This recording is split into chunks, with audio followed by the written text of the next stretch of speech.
Right, good evening, viewers. I hope you can see us, and welcome to the tonight's the Tuesday show. We are going to be talking tonight about the arms fair at the Excel Centre. I'm slightly nervous about how this show is going to go because at the moment I'm trying to run my own desk, and that's a little challenging. So there we are, we're just too popular. Tonight I'm going to introduce you to our guest, who is Samantha Patel. Samantha comes to us with a huge degree of qualifications. She's currently the chair of Redbridge Palestine Solidarity Committee, and she's also just retired, finishing her term of office as president of Redbridge NEU. As normal, if you want something, I'll ask you one. And we did, and we only asked her yesterday, so we're very pleased to see her. Samantha, if you could let us know to begin with, what actually is a DSEI, these unpronounceable letters, the DSEI that's going on down at the Excel Centre? What is it? DSEI Equipment International, and it's, in my words, it's like a Westfield of military arms, really, of coming to buy lots and lots of horrific weapons that are out there destroying and killing the very people that we are hosting as refugees, or taking, just helping people to come and settle here that are escaping from these places. So it's something that's been going on for a very long time, since I think 1999, and it's predominantly been held in East London, and it's unacceptable. It's not incredibly popular. It is definitely with the government and the companies themselves, but most certainly not with the people of East London. All sorts, just people knowing what horrors come with it. And here we are having it hosted at the Excel, this month. Yes, I think it has in the past sometimes been. I remember we used to have it in Millwall docks, and they used to bring huge warships along for people to have a look at. And I've heard of rich people going off to buy a yacht or two to go do a bit of cruising. But this was actually, come and look at our warship. Do you want one? I don't know how much they would have cost.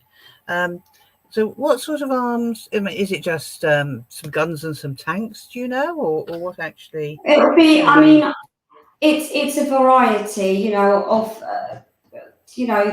the bombs, that, I don't even know all the different varieties of weapons that you can get out there that they'll have on show, but it'll be all high tech, and we know the traditionals of the splinter bombs and everything else out there. So it's obviously a high level of spending that will be taking place by governments, and it's not on. And we've had a pandemic, we've had so many different movements, we've got Afghanistan happening, and yet, for 72 years we've got the plight of the Palestinian people, and our government this government has actually committed more on their budget than other European countries this year. An extra 16.5 million pounds, which is the largest increase in the last 30 years. And again, you could even say, this government is a party of warfare and not necessarily welfare, as we know, because we've got the imminent tax rises, haven't we? So that just, will top up, we'll charge more on the national insurance and take more from there, cut the universal credit, but hey ho, we're going to spend an extra X amount on our warfare. This is obviously it's a very special day that on which we're talking, because it's a day on which Boris Johnson has announced that the Tory government will not keep to its election promises and is going to charge us all more tax. And yes, you're right. You sort of wonder, don't you, if we didn't have this weapons expenditure, what actually we could afford. I mean, I think the international spending on arms is something like $3 trillion a year. So goodness knows which Well, countries yes. are actually doing most of that. I mean, those figures themselves are just, beyond imagination. And I know that many years ago, when we looked at military warfare, it was argued, possibly by many lecturers at the time, in the 90s when I did my degree, that, just for 1 year, if all these countries, all these states and governments ceased, or gave their budget, their military budget, defence budget, whatever you want to call it, to welfare, you could literally feed, clothe, educate every single child on the planet, so it just goes to show that this is where the largest amount of spending is. So priorities are not in the right places. So, do you know which sort of people go to these arms expenditure, these arms salesmen? Who's actually got the money these days to go and buy all these weapons? Well, it's going to be big old governments, really. We've got our campaign for the DSEI, in particular from the Palestine Solidarity Campaign, is that Israel will be there purchasing, different products, different weaponry, which would be the very ones that they'll be using against, all Palestinians, whatever background they're from, and this is why it's not just PSC, but it's the CND, Quakers, lots and lots of different groups and movements. Humanitarian-based, activist-based, that will be there to, protest and to speak up and to say that this is not on. I mean, even Sadiq Khan himself has said that it's not a desirable thing. It shouldn't be here. I personally think he should go further on this, put his foot down a bit more. But I'll give you an example. Newham Council, for example, they've always been opposed to the arms fair. And, it's a stain on the people of East London. East London is a vibrant area. It's an insult. It's very diverse. You're talking about communities from all parts, everywhere, all corners of the world. I should have said we don't because somebody's taken our phone out to a different broadcast, so we're not having a studio phone tonight. Unfortunately, people can't phone into the studio, but people can certainly comment on our Facebook page. So thank you, Miriam, who's been commenting. I hope that the sound issues have cleared up a bit. I hope it's easier to hear now. And Miriam says that the UK government has done a defence review, and it has decided to add £16.5 billion to the defence spending of the UK, which is a 30% increase. So that's a bit much, isn't it? I don't know how much they're hoping to raise out of the tax increases they've announced today that are going to fund the NHS and social care, allegedly. But if they hadn't had that 30% increase, I mean, that's something like £5 billion. It's a remarkable increase, isn't it? And it's if anything, people should take from this that this is where the government's priorities lie. It's not with the people. It's not with its own citizens. It's not with its own communities and society. And we don't need to keep repeating. Everyone has seen from themselves what's happened, especially with the pandemic in the last 20 months, and even before that, with the austerities and everything else, we've really had a hard time. Society, communities, grassroots groups, charities, local organisations, you name it, everyone's been hit hard in some kind of way, and yet the priorities lie in, with arming, you know. Yes. Yes, it's massive. And I often wonder if they had to raise the money that they spend on defence, if they had to actually raise it, you know, through a voluntary tax or through standing on the street with buckets or whatever, how much they would actually get. So, but there they are. So that's a bit. I'm going to have to do some research and find out what this national insurance increase is supposed to, and extra taxes on pensioners is supposed to raise, and then we can see how much that minimum £5 billion compares. So Miriam has also told us that there's 1,600 companies at the Arms Fair. Yes, that's an awful lot. It is. It's a lot. That's a phenomenal number. Even trying to imagine, you know, around about 1,600 companies that are all going to be there at some point with some representatives doing what they're doing.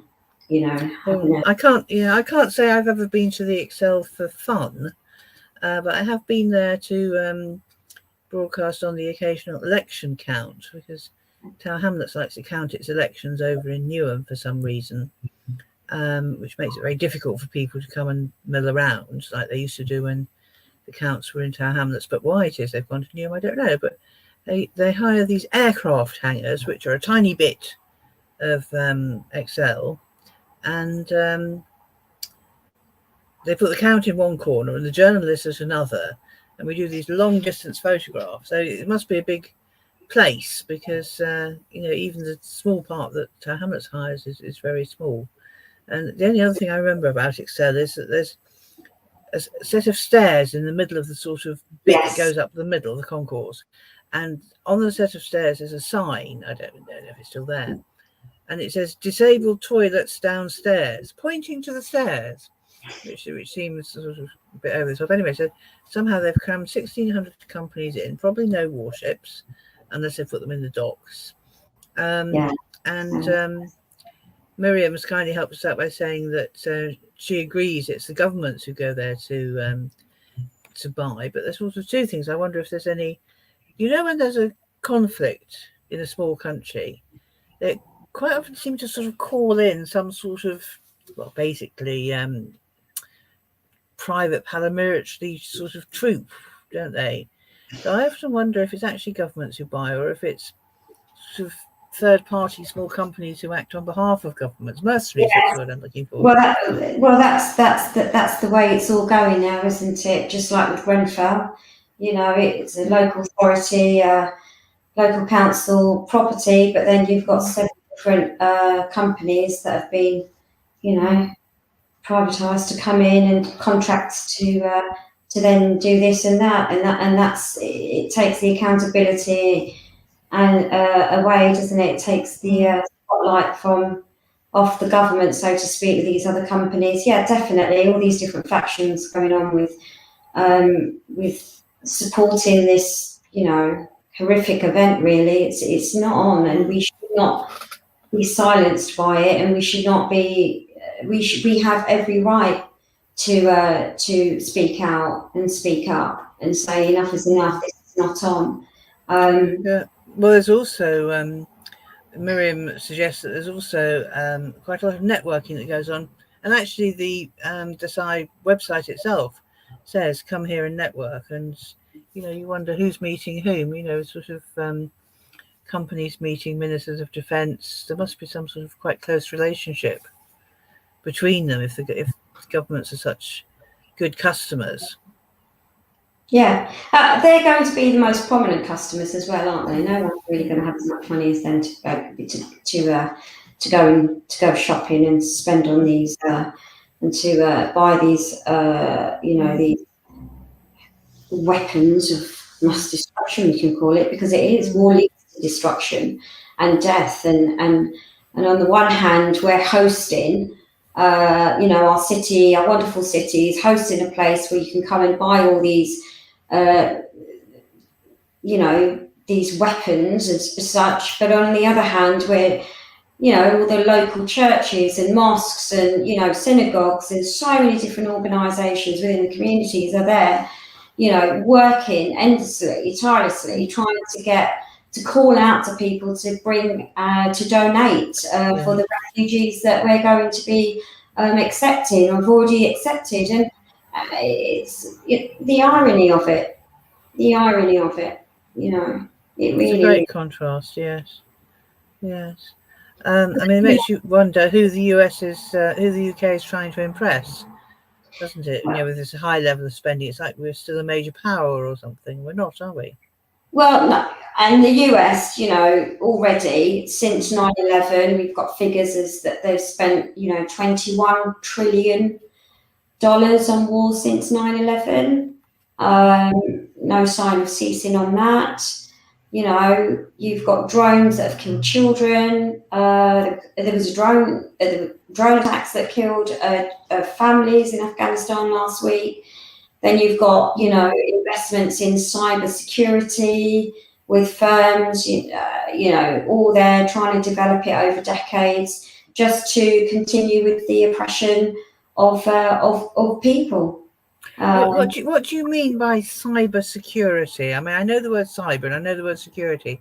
Well, I'm not sure I'm what just the two. assuming, even for myself, I don't know all the details about it and all the ins and outs of it. But I mean, don't you think it's scary enough as it is that you can be in another part of the world and just, you know, and drop something in the other side of the world, you know, so accurately? And I don't know, I can't really speak about the amount of technology, but even the cyber, they're probably, you know, I think plainly, like with cameras and everything, but it's obviously high tech. We've already got CCTV haven in this part of the world, and what they can do with that data, well, in our country anyway. I just, you know, I'm just assuming it's I don't know, with our phones and the internet, who knows? But cyber, there you go. You know, cyber security is. I think you can go and study a degree in cyber security now. There's all sorts of. So, yeah. Okay, they are. Just goodness knows what they're doing in there. Okay, I mean the other side, of course, of what we're trying to talk about tonight is there's this dreadful thing happening, and it seems I read an article in the East London News about it. It does seem that nobody does an equality impact assessment on the arms trade, do they? You know, and you just wonder who is actually the victims of the arms trade. I mean, these countries that buy all these weapons, do they use them on men in suits? I wonder. Doubt it very much, and that's another thing. If you know, I'm sure that they've got very good security to see who is coming to sign up to the DSEI, you know, arms fair. I don't think the likes of you and I can just sign up and go and have a look around like it's the Ideal Home exhibition, Jenny. I really, you know, because that's the only other time apart from that I've been there for, you know, at the Excel in particular. And you know, I think even there they've probably got top security vetting everyone that are going to be coming along. So with the protests and the rallies and everything, like I said, there's so many different organisations and groups out there that are doing it, but there are a sequence of events if people would like to, you know, find out more on. And I know when you had Sybil on your show a little while ago, we didn't have the dates as such there. Because she'd spoken about the big rise in Palestine, but the dates have been confirmed now. So I PSC see in the comments. I see that Miriam is telling us that the Palestine Solidarity Campaign, they're taking I mean, in the past, I do remember. I remember when they first held these arms fairs in West India Key. I think it was. And then the police got wise to it, and people were doing very brave things, but sort of to go near to the exhibition and chaining themselves to railings into each other and all those kinds of protests, which, you know, one has to respect. But it's ended up that there's just massive security now around the arms fair. So it's very difficult to actually go there and make a protest. And Miriam says that... it has been. So I'm pleased to see this year, you know, that some of the protests are not just that kind of, we have to go to the arms fair, but there's space for people to protest nearby. And Miriam says that I see in the comments that Palestine Solidarity Campaign are using Cundy Park E13. Yes. So yeah, that's at 6:30 on the 16th of September. And then there's another, date for your diaries on the 12th of September, where there's going to be a march from Forest Lane, all the way through to Central Park in East Ham. So that's another one that will definitely be a good one. We've got lots of speakers lined up for that event. And then I think we've got the CND that are doing something on the 14th. I've just got dates upon dates upon dates. But definitely on the 12th, if I just read out, so it's Resist DSEI, Stop Arming Israel demonstration. The assemble is at 1 p.m. at Forest Lane Park in E15, and then marching to Central Park. That's Saturday, yes? Sunday, the 12th of September. Sunday the 12th, yes. So the first meeting at 1 p.m. At Forest Lane Park, E15, and then going to march down to Central Park for the rally with a host of speakers. Which is fantastic. And I did have a list of all the speakers somewhere, and I'm no doubt someone will probably pop it up in the chat. But yes, we're hoping for that to be really successful and to get lots and lots of people involved. The one on the 16th is at Cundy Park. And because you're quite right, with the amount of security around the ExCeL, it's very, very difficult to have anyone or any of us to be out there organising ourselves. So it's Newham land, it's Newham turf, isn't it? So we're using the other areas as much as possible to be able to highlight this awful events. Even I just wanted to say, Jenny, they've also got I don't know if you're aware, with Liverpool, the city of Liverpool that's hosting the arms fair as well. I'm not sure if you're aware of that. Oh, it's in two venues. Yeah, so there is traditionally it's always been around here, but there's a rally. Even if you go on the PSC website, it will give you more details. But the arms fair in Liverpool, and I know that I was in Liverpool just 2 years ago. Or when am I 21? 3 years ago. I've lost concept of years now since COVID. For the NEU conference, and but this year it's going to be held, and the mayor of Liverpool is saying, well, there's nothing that can be done about it. It's on council property, but there's not much they can do about it. But I think most recently, I think there's been, okay, well, maybe it's not a great thing.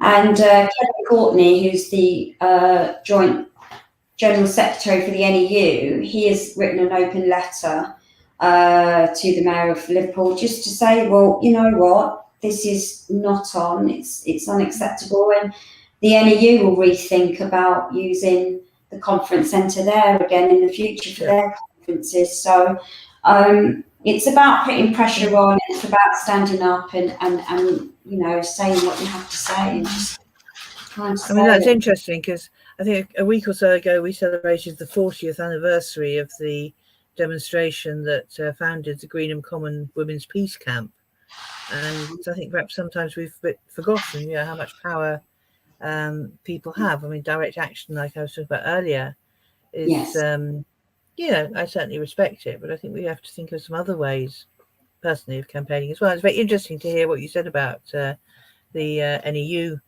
person with that open letter, because earlier today I wrote in East London News, perhaps we should actually look at ExCeL. Okay, I mean, it's owned by, I think, some Arab state, is it? Some company based somewhere in the Gulf or something. And Probably. Obviously, Newham Council can't tell it what to do. It's a private company. Things don't work like that, so on and so on.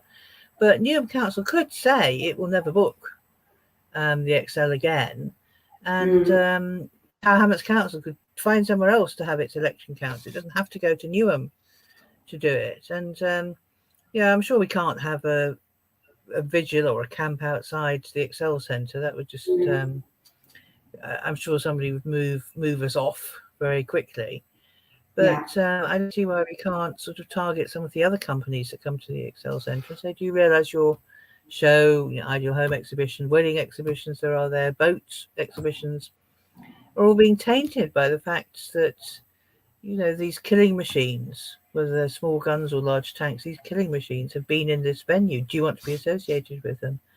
And it's a shame that we can't sort of pick that up and sort of have this different kind of ongoing protest. But it sounds like the NEU is making the first step, so that's all very good. Yeah, proud of the NEU, honestly. I mean, it was good of Kevin Courtney to take that action, and it's about rethinking or what else can we say or do.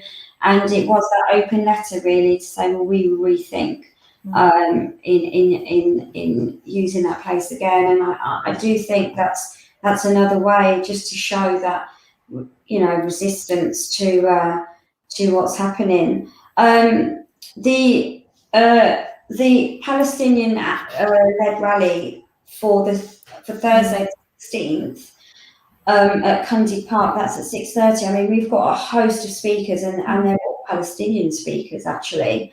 We've got Ahmed Massoud, we've got Salma Dubar, we've got Ben Jamal, Samira Skandar, Omar Mafid, Mohammed Four, Haiba Hayek, Dana Abul Jabin, Nora. So lots and lots of fantastic speakers just coming together to show solidarity and to speak up and to speak out. And the CND rally is on the 14th of September. And I know they've got speakers such as Andrew Feinstein. I'm not sure about the location of that one. Look, there's, like I said, the Quakers, there's so many, it's very hard to keep up to date with absolutely everything, but there is so much information out there, and it really is worth pursuing just to find out, to become aware and to talk about it and to make others aware, because that's one of the, perhaps not such, maybe a downside, we're in metropolis.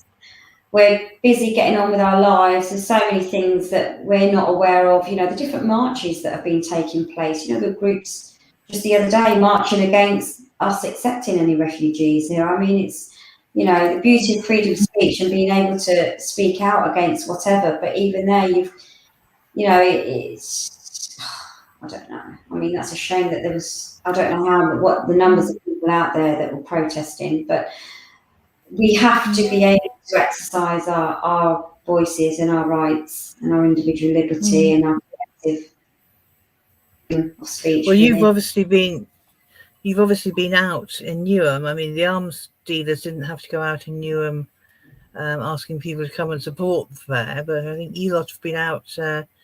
PSC's been out in Newham and surrounding areas. I think Whitechapel as well. Asking people to come to demonstration. I mean, how's it gone down locally? What have people actually said? Most people tell you to go away. They like the arms fair, or what? No, I think it's more about that they're not aware of it, and then we're making them aware of it. It's like, oh, okay, did you know? And it's like so close to home, it being in East London. I mean, we've just launched our Redbridge branch on the 26th of July. Of PSC branch, and there's a fantastic group of us that are very early stages, meeting and trying to get together and take action. We actually had our first stall on Saturday, just gone at Ilford Town Hall, and the mood out there, people were receptive. They were willing to stop and have a chat and talk and buy some products, and and contribute and donate, but it was positive, you know. It wasn't you just don't know what to expect with our first store. We didn't know what to expect, and we had a lovely fellow from the Waltham Forest branch, Jim, who said from his opinion he thought it was good, but the people were, so many were unaware, and we were handing out leaflets saying, do you know, did you know, this is what's happening, you know, this is you know, taking place right now, it's all being organised. And they're like, wow, okay, you know. We've been leafleting and supporting our brothers and sisters, you know, in Newham PSC, and with Tower Hamlets. It's great. The East London PSC is just like this hub of the different areas that work together, and lots of us have been communicating, and we've been joining other branch meetings, to be quite honest, to support and come up with ideas, you know, and show solidarity.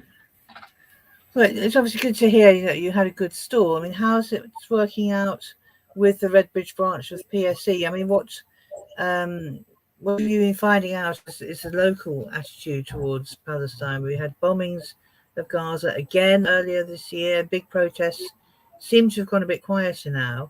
Is there support for the Palestinian people, or has it all sort of? I think that there is support. There is. I mean, I don't know if you were out there with during that time in May, June, but the march is the march. It gives it that momentum, doesn't it? There were lots of people. I took part in that march, and what was beautiful to see was that you had people from all different backgrounds, communities.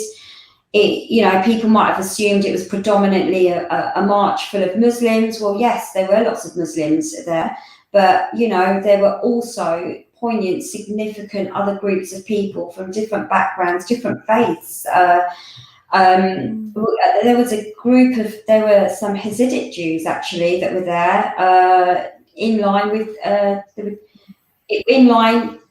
linked arms with imams. I mean, amazing. Walking down, marching.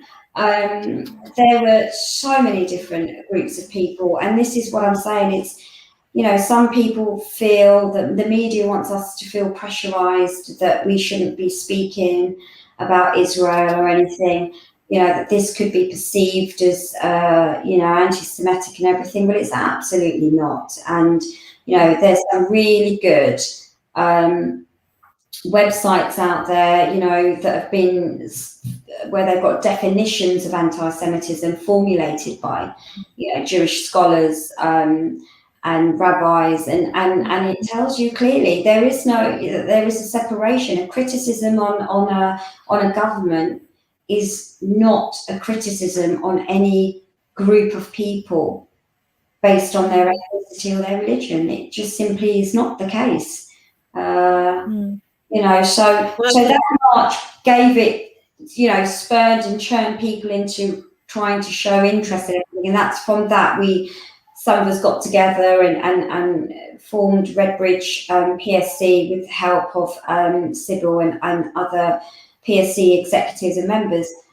But the feeling locally, if I speak for Redbridge as such, there is support out there for you know, for Palestine, definitely. So obviously the focus is on, I mean, I think if we were left alone, we'd get on better than a lot of people give us credit for. We had in Tower Hamlets, although it's going back about 5 years, some marches organised by the English Defence League. I can't remember what their slogan was at the time, who they were against, but they were against somebody or something. And I think particularly we had a Bangladeshi mayor at the time, or a mayor of Bangladeshi heritage, and I think that made them a bit cross. And two things stick in my mind. One is sort of hearing about the coach carrying the demonstrators got very tangled up in Stepney Way, which is not a big enough road to really take a coach in a hurry. And they were in such a hurry, somebody hadn't shut the door properly. And a woman fell out of the coach. A woman EDL demonstrator fell out of the coach, and there were quite a crowd of young Bangladeshi people following the coach. and sort of jeering at it. And they had to pick the woman up and put her back on the coach so the coach could go off so that they could start jeering again. So that was, young Muslim gangs of young Muslim men are not always the threat that people may believe. And the other thing I remember from that time was the organising meeting for all the protests, which took place in a local synagogue. And we had, as well as sort of well-known peace activists and anti-fascist demonstrators, anti-racist activists from our borough, we had the rabbi whose synagogue it was. We had representatives of the East London Mosque there, and we had the Tower Hamlets Rainbow Alliance, which was a lesbian and gay community group there. And after we'd planned whatever we were planning, the rabbi offered everybody whiskey or orange juice, and it just really was such a mixture, organising very successful demonstrations. So I do think you're right. And Jenny, that just proves the point. Diversity, cultural diversity, however you want to say it, it can work and it does work. And it's about coming together for those humanitarian reasons, despite your differing, beliefs and everything. This is making a stand against, whether it's Israel or any other country. It has to be said, and it had any groups of people that are suffering, that are, even though the Palestinians, everything they're going through, they're still standing strong, they're still resilient. The resilience that they've shown is phenomenal. The strength, that every place is entitled to self-determination. So what I'm saying is that, even the PSC, the members on our committee, we're all from different backgrounds. We've got prominent Jewish activists who have been, fighting for Palestinian rights for many, many years. It's not one-sided. It's not this clear cut that the media or United States or anyone else is trying to lead us to believe. It really isn't. And what you just said, your experience there of gatherings, getting together and working as a hub, as a community of different backgrounds, even if you've got the different views and morals, it's irrelevant. You're coming for that one single reason. It's like, the fight against racism. It encompasses everybody to get together, whatever. So obviously, Redbridge PSC is concentrating now, as is East London PSC in Tower Hamlets and Newham, on the arms fair for the obvious reason. I think, there are quite a lot of companies and members of the government of the State of Israel there. So they're obviously quite big players in this arms exchange game. But maybe after this is over, we're going to, across East London, have to be looking at more solidarity with the Palestinians. Have you got any plans yet in Redbridge for what you might do in the future? So, obviously we've just set up our local branch. We'll be looking to have regular, stalls, to join the BDS campaigns, which is, boycott, divestment, sanctions, which is had some successes. It's putting that pressure on those illegal settlements, on Israel. On Saturday, the 18th, is the day of action to boycott Puma. There's so many details on the PSC website. There's still lots to do. This is about us moving forward. This isn't organised. There is an event coming up on the 23rd of September. I'm just going to say it anyway. Actually, with a Labour MP, Sam Tarry, who this is his Zoom online event that he's organised. I'm going to chair it, actually. And he's got the Palestinian ambassador that's going to be there as a speaker, and they're talking about speakers from Gaza or, West Bank. So that's another evening to look forward to. But as a Redbridge branch, we're looking to support different groups where we can. But the PSC is about helping putting pressure on, supporting and fighting for the rights of, you know, Palestinian self-determination. And, you know, that really is what they've been doing for many, many years. And yes, there's lots of different events happening, but as such, it will have the highs, or the popular things that are happening at the moment. We have the march, and then we've had, you know, the bike ride event, which was really successful, and there'll be other events. But in between all those events, it's making sure that we are regularly trying to reach out to the communities, different people, and supporting one another and seeing what we can do and where to move forward. But it really is, there's so much that goes on in between these events, and to organise these events, I take my hat off to all those people. You know, I can speak for PSC because I've been involved in so many of their meetings, and it's a real commitment, and it's a worthy commitment. And as a role model to my children, not just at school, but, you know, my own children, and it's something that you have to do. You know, sat there watching Nelson Mandela, you know, take his steps to freedom in when was it, 1990? I can't remember what year now, but as a young person during that time, you know, the voices of the youth is equally as important as the voices of everyone else. And I think, you know, we need to make sure that they are aware of what's going on around them, because I know it was always rolling off our lips back in the 80s, free Nelson Mandela. You know, it was, it was, you know, and it worked. It worked, but it was hard work, and I wasn't old enough to partake as such, but we were definitely wise enough to know that it was inhumane what was going on. It's not acceptable in this day and age, and here we are again. There's lots of problems everywhere, but this is one that is unacceptable. And just make more and more people aware and change. The changes. Yes.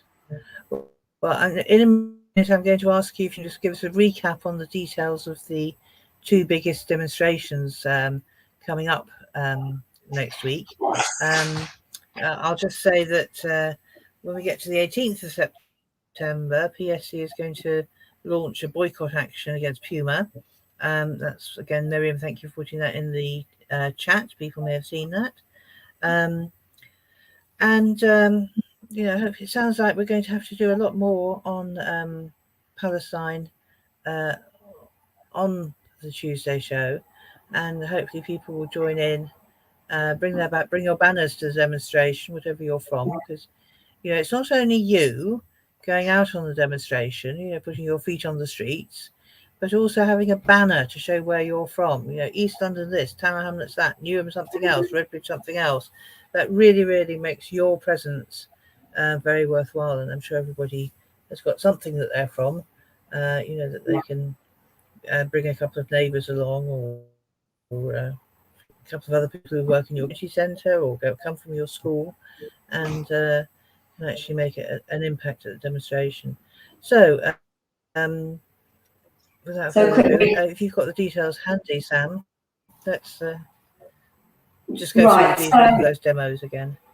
So, on the 12th, which is a Sunday of September coming up, there's a demonstration by the Newham PSC, and it starts at Forest Lane in E15, Forest Lane Park, and there'll be at 1 p.m. and there'll be a march all the way through the streets of Newham, that part of Newham, taking you to Central Park, where everyone will gather, and then you'll have a host of speakers that have been invited to come up on stage and speak to everybody.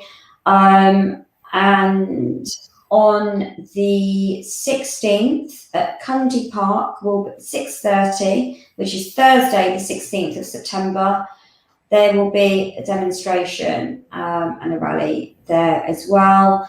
Like we talked about earlier on, it was incredibly difficult. I mean, when we I took part in the meeting and trying to figure out all the different roads and routes and how we would be safe with people along the A13 and whatnot. So we decided it would be Cundy Park in the end, to get as close as we can. We can't get too close there because of security. Yes, and then already mentioned the boycott on the 18th of September. Yeah. Just visit the website. Visit our PSC website. It's got everything there.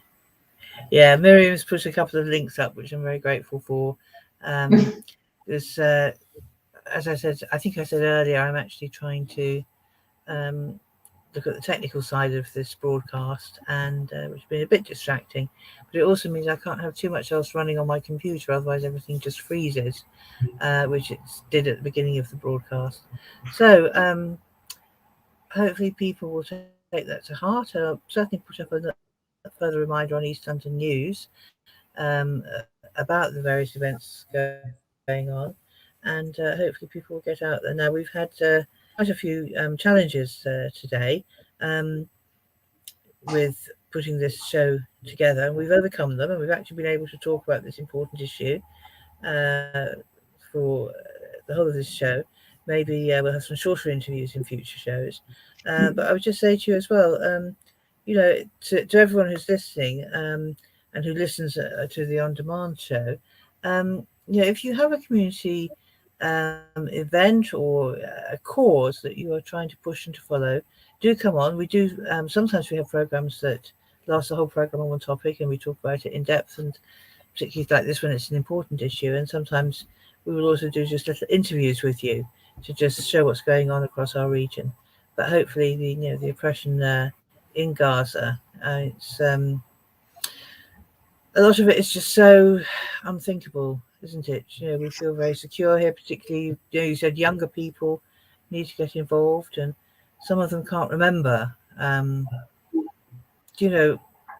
or imagine a life outside a fairly free and democratic society that we have in East London. But you're right, we need to do something about it. I keep saying 4 more years and then I'll retire, and I never do. So that's plenty going on. Lovely. Okay. Well, thank you very much, Sam. I'm now going to try to close the programme, and that involves first of all saying goodbye to Sam. Thank you very much, and I'm going to try to Thank you, Kay. Thank you for having me. It's been a pleasure. Come back soon. Yes, I've managed to remove Sam. So that's good. Thank you for watching. Please, if you've enjoyed the show, if it's been informative, please spread the word. Share a link to the show so that others can also catch up with what's happening. And hopefully that all went down well. As I said, do contact us if you have any community issues that you would like to highlight. We're always open to being approached. And hopefully we'll see you again next Tuesday at 10 o'clock. Thank you for watching, and we'll see you again soon.